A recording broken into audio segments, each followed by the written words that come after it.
Yesterday, while I was cleaning up around the barn, I called my brother and said, "Hey, the next time you've got a load of scrap going to the scrap yard, stop and see me. I've got a good pile of it down here." Well, Jeremy brought the old Lodestar down this morning with a load of brake drums and rotors and all kinds of stuff from up at the farm. So me and the dogs got the tractor and a skid loader out and helped him load up some of the scrap that I'd cleaned up around the barn. I'm more than happy to get rid of some of this stuff. I'm tired of looking at it. I had about 10 empty fuel drums that had methanol in them previously. I emptied everything out of them, squished them with the excavator, smashed them flat so that the scrapyard would take them. An engine block or two, maybe a transmission case, and the last thing to go on the load was the hood off Billy's old red truck.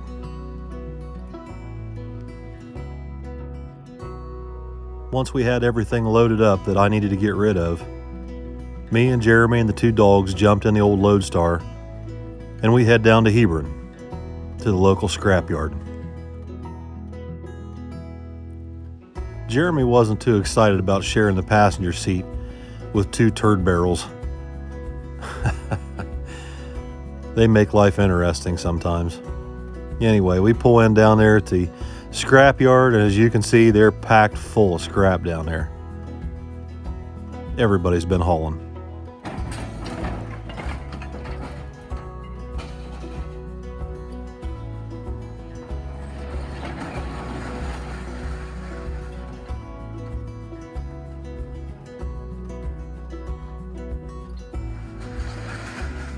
Luckily, nothing got lodged in the tailgate this time. Usually I lay the tailgate down. Anyway, we get weighed empty, and Jeremy goes in to get his check. I have no idea what the scrap price is today. We just figure it's more than we had when we came in. Damn, that was fast. $250 for my college fund. After we got done at the scrapyard, we took the Lodestar up to the farm so I could go grab my dually. And the dogs are on high alert. They know there's a bunch of goats up there at Mom and Dad's. It took about 2 seconds before they caught one outside the gate and started chasing him around all over the daggone place. I wasn't sure if we'd ever see Scrappy again, but she finally did come back, and when she did, I put them both in the truck and locked their little asses in there. You never know what's going to happen with them dogs chasing goats. After that, Vicky sent me into town to pick up lunch for everybody. Evidently, her sister's having a rough time. It's Christmas season and all. She has had very long days as a mail carrier, making them come in extra early, stay late, carrying heavy 50-pound packages. She deserves a good lunch. Get Frisbee, get Frisbee. Go, get it. Is that alcohol? No. It's your sub, dingus. Oh, thank you. See, I do love you. Yeah. She went straight into the bathroom to do her thing. While she's in there leaving a deuce in the bathroom, Vicky's got me signing Christmas cards. So I got Rooney signed. Oh no. What'd you say? You said, "Rooney, Merry Christmas. Vicky." Yeah. The whole house smells like beef and cheese since you stayed here, Rooney. The old man. Bill! You can't say that. I did. It's in his Christmas card right there. That's all I said. Oh, you're terrible. You're terrible. I just don't know if it's a good idea having you help me with Christmas cards. You're finally getting it. You finally understand. Is this how you're getting out of it? Is that your real motive? After I got done signing Christmas cards, I decided to go into the hardware store in Pataskala, and I wanted to run the 55 through the car wash first too. So after I got done at the car wash, I head into Pataskala to go pick up a new carburetor stud for Billy's carburetor. We've misplaced the old one, and we can't find it. And he insists this thing is a metric bolt, which I didn't think it was, but I couldn't remember. So, without knowing exactly what it is, It's either 7 or 8 millimeter, and 7 is very rare. He swears it's a 7 millimeter. So I head to the hardware store to pick up a 7 or 8 millimeter piece of all thread. When I get there, the only thing they've got is 8 millimeter. So I strike out a true value. I ended up going over to Napa and picked up another piece of all thread, 3/8, a tap and a die, just to drill a daggone thing out to the next size bigger. But once I got over there, I saw that it's not metric. It's actually a 5/16 thread. So we head over to Rural King, not far from Billy's shop, so we can actually pick up the correct 5/16 bolt. Or all thread. Either one, doesn't matter.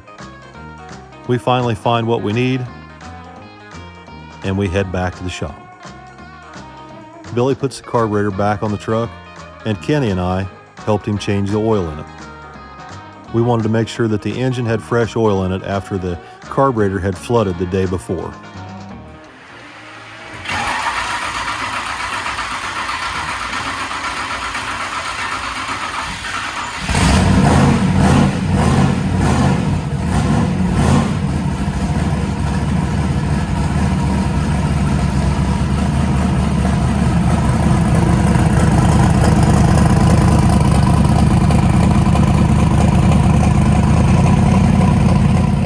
Last night when we first fired this truck up with the new carburetor, we didn't have a carburetor stud, so we couldn't put it on the trans brake and see if it built boost properly. But we're about to find out now.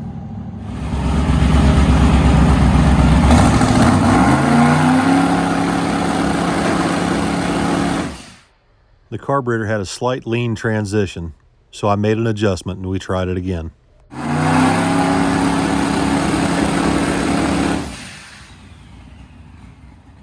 After richening the idle mixture screws just a little bit, we covered the lean transition and the truck came right up on boost. Restrictive, like just how quickly it built like 8 pounds.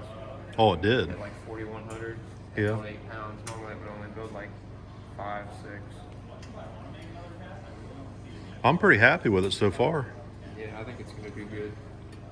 Before when we put it on, it would pop and crack and raise all kinds of hell. Yeah, it was lean. Now, I mean, it was on the trans brake, so you can't really tell what the air fuel really is. Right, right. It was like 4.4, 4.5 from what I could tell. And before, it seemed like it was like in the 5s. So, we just have to wait for a warm day to go test it or take it down south somewhere and test it. I'm down. I don't give a I'm down.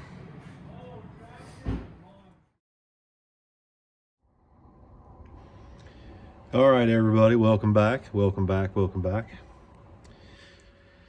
Oh, so, I guess I got a little bit to talk about here tonight. As you saw, we went over to Billy's and worked on his truck last night and a little bit today. That 1050 carburetor hopefully is going to solve some issues.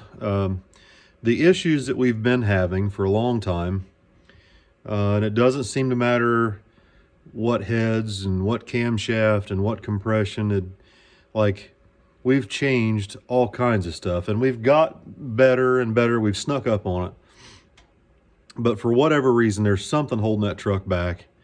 And, you know, Kevin out at CSU has told us that the 750 carburetor is capable of going a lot more mile an hour than what the truck has ever gone. But I'm not sure that, I'm not sure what the situation was with the mile an hour he was telling us about, but all I can tell you is that given the ramp that we have to use for boost and how soft the truck has to leave on most of the surfaces that we race on, we haven't been able to hit our target mile an hour that we're looking for. We've come close, but on average, I'd say we're down a considerable amount of mile an hour from where we need to be. And what we've been having trouble with is the 750 carburetor is so small that up to about 25 to 27 pounds of boost, what you see as far as your boost pressure above and below the carburetor are the same up to about 25 pounds. At 25 pounds of boost, we start to see the boost pressure increasing above the carburetor, but not below. So, I mean, that tells me there's a significant restriction there. And the higher the boost, the worse it gets. Like up around 30 pounds of boost, it gets real bad. It gets to the point where it's 4 to 5 pounds less. We see 4 to 5 pounds less boost pressure below the carburetor than we do above. And that's a problem because our boost reference fuel pressure regulator increases fuel pressure based on the boost pressure below the carburetor. And I've tried hooking that boost reference up to the hat. I've tried to run it above, and every time we do that, it floods real bad in the burnout, and I don't know. I've never really had a chance to get to the bottom of that, but I think basically what it amounts to is that it needs that vacuum signal below the carburetor to reduce the fuel pressure with the regulator that he has to keep things where we need it and keep it happy. But the problem is when you start to see 30 pounds above the hat or above the carburetor and 25 below, you're basically taking 5 pounds of fuel pressure away because the boost reference regulator references off what's below the carburetor. So you always want to try and keep 10 pounds more fuel pressure than you have boost pressure so that your boost pressure doesn't shove the fuel back to the tank. And, you know, the closer you get to 6 pounds of only 6 pounds of differential between your boost pressure and your fuel pressure, you start to see things go the wrong way. You start to see the air-fuel ratios skyrocket. And I think that's been a problem that we've had for a long time. And I've rectified it for the most part up to about 30 pounds of boost. And at 30 pounds, that's about it. And we need to run more than 30 pounds of boost to run with some of the big block cars and things like that. So we're hoping that with the 1050 carburetor that the boost pressure doesn't stack up above the carburetor nearly as bad as it does with the 750. And I'm sure it's going to help, because if you look at the two side by side or one after the other, you can definitely see how much bigger the ventures are on the 1050 versus the 750. So unfortunately, we haven't had an opportunity to test the 1050 in any kind of good conditions, and probably won't be able to for the foreseeable future because it's December here in Ohio, and it's starting to get cold, and now we're headed into January, so we'd have to go way down south to be able to test it anywhere. But we may do that. I don't know. I have talked to Billy about that. I'm hoping that we can. So in other news, we were hoping to have Tommy's truck back this week. We don't.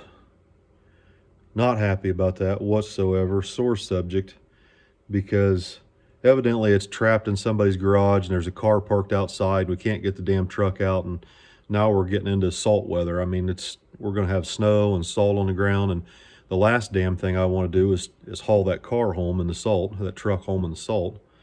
So we're hoping to have Tommy's truck back here hopefully Monday or Tuesday of next week, and we're going to go ahead and put it over here in my shop for now. We've got a spot cleaned up for it over here, and so when it comes back, hopefully we can start putting that truck back together. And then Billy hopes to go ahead and do the hot and the cold side on Tommy's truck himself. He's working on his Nova diligently right now. I'll get into that here in a minute, but Billy's becoming increasingly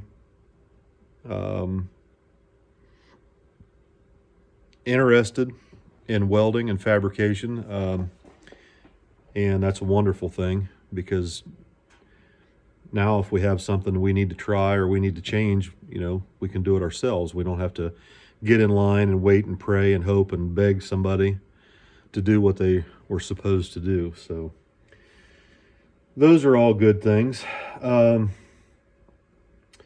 Billy's 400 engine is up at Uncle Bob's and it's ready to be assembled. However, I think Billy wants to go ahead and O-ring the block and use just standard copper head gaskets. So I think he and Bob are working on putting that deal together. I think Bob's going to go ahead and, last I heard, Bob was looking at maybe going ahead and buying the machine tooling that he needs in order to do that in-house. And then Billy wants to start O-ringing everything, like everything. When he was out in Oklahoma and he met with Chief and stayed out there for a week, I think Justin convinced him that now's the time to get that done. So that's where we're at on the new engine for the S10. It's still up here at Bob's. Let's see, what else? Goals for this shop. Obviously, we've got the 55 that we need to get some work done on. I mean, it needs painted in the worst way. With the car inside the shop on a regular basis, that gives me an opportunity to tinker on that car as time allows. I'd like to go down and visit Restoration World down here in Dayton. I know they have all kinds of good stuff for 55 Chevys down there, and also the C10 project, which has been on hiatus for a long time. That's something else I'd like to work on, the old 71 C10 out there. And of course, my Nova.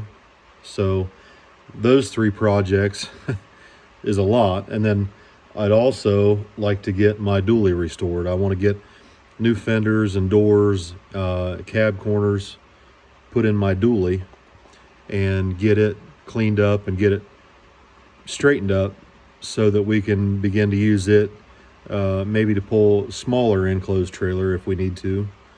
We'll see how that goes. But regardless of whether we continue to use the dually over the road and travel or not, I've had that truck a long time. That truck means a lot to me. It's the best damn truck I've ever owned in my life. And it's got 340 some thousand miles on it, so it's not worth anything to anybody but me. And it does have that brand new flatbed on it, and the chassis is good, the engine transmission's good. So I want to get my dually fixed up. I want to get all new sheet metal put on it and get it repainted and get it straightened up nice.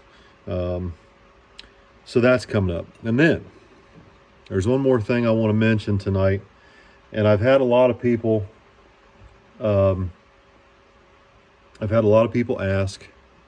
I've had a lot of people message and comment and this, that, and the other about merchandise for my shop or my channel.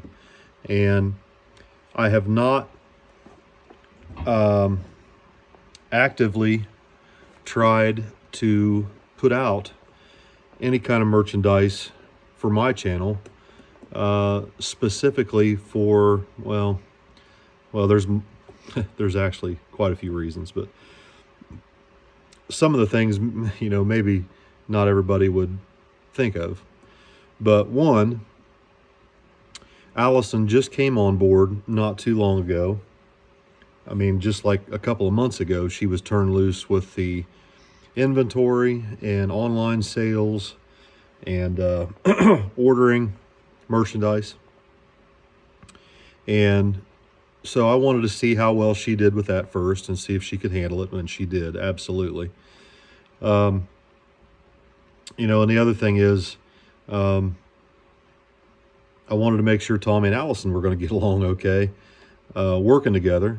That's totally different from being boyfriend and girlfriend. And I didn't want to put any undue stress on Tommy if Allison's doing all my shipping and merchandise and, you know, they're not getting along. I don't want to put that kind of pressure on anybody. So the last few months I've been kind of taking a wait and see approach to see how things went.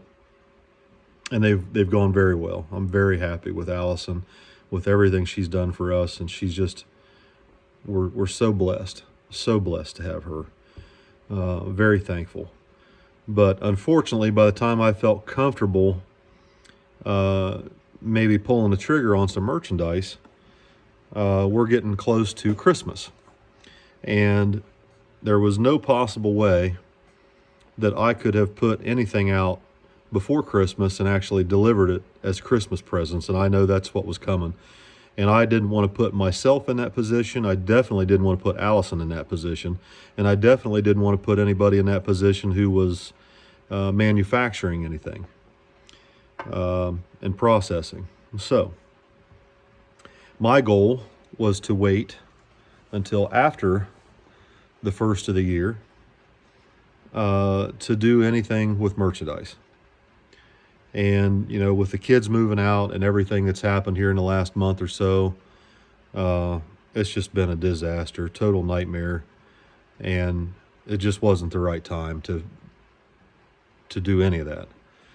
And so now, you know, the kids have all moved out and nobody's doing anything out of here now as far as merch. That gives me an opportunity, because now I have the area over here I can use. And I've got help. Kenny and Harley are more than willing to help. And in fact, they've been doing quite a bit of it lately for Billy, because Allison's been sick. So, after the first of the year, you're going to start to see some things change here with regards to merchandise. However, I'm going to tell you right now, I don't want it to be about me. I don't want anyone idolizing me or anything like that. I want to focus, my merchandise is probably not going to be clothing. Vicky's probably going to do some girly stuff. She might do some stuff, but I don't know. I'm not sure I feel comfortable doing clothing, because that's primarily Billy's thing, and I will not ever try to do anything that would take away from what he's doing. I can't do it. But there's other things that I can do that he hasn't done or hasn't looked into or doesn't want to do, maybe, I don't know. But I've got some ideas. And most of it focuses around not so much me personally, but the culture itself. The car culture, hot rodding, old school values, old school ways of doing things. A little bit different than what Billy's been doing. So look for that in January. I've got some pretty exciting stuff we're working on. I got some irons in the fire, and I hope that it'll do well. I really do. So that's going to wrap it up for tonight, guys. That's your update. Tomorrow, I've been invited over to some buddies of mine's house to work on some cars and hang out, and I greatly appreciate that. I've had a lot of people reach out here recently since the boys have moved out of the shop. You know, a lot of the guys that I've known for a very, very, very long time, and a lot of my very close personal friends, kind of know what's been going on here. They understand the struggle a lot more so than people just on the internet. And I'm very thankful. If you've reached out to me and left me a message or called or texted or whatever, I really appreciate it. I can't get back to everybody right away. It's been a lot, but just know that I thank you guys. I've read the messages, I've read the texts and the private messages, and listened to the voicemails, and I don't really want to talk about it. It is very difficult, but I will say that I've thought about it a lot. and it's still fresh. It's kind of a fresh wound. But what I'm seeing out of Billy is, in all honesty, a work ethic that I've never seen out of him here.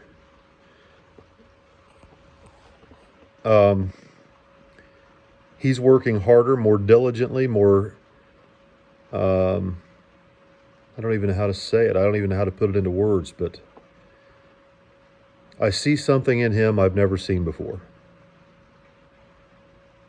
And I'm excited. I'm extremely proud of him. Extremely proud of him. And I'm very happy for him and Tommy and Allison, and I think those kids are going to go big places. They really are. And whatever small part that our family has played in that, believe that we are very proud, all of us. And I will never intentionally do anything that would ever stand in the way of my kids' success. I am very, very happy for them, and I'm very proud of them. And I can't wait to see what the future holds for Street Racing Channel. Good night, everybody.